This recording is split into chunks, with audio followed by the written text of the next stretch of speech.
Okay. Karon po ay June 4. June 5, 2024. Ayan, pasahero. Oh guys, nakita nyo ha, pasahero ko yan. Metro lang yan guys. Tanaw, metro lang. Uy, uy. Guadalupe. Metro lang eh.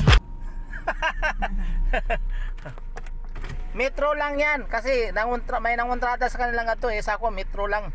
Metro. Guadalupe. O diha ka na, magtawag ka na nga to eh. Oo. Okay guys, alis na kami. Yan mga mabait kong pasahero. Yan.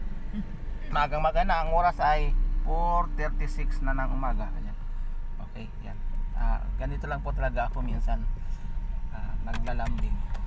Ay, wala na. Okay, papunta kami ng Guadalupe Church, simbahan po, no? Simbahan. Yan. Okay, sige. Maya-maya na kasi nagdadrive pa ako. Anong oras na? Alas 4:37 na ng umaga.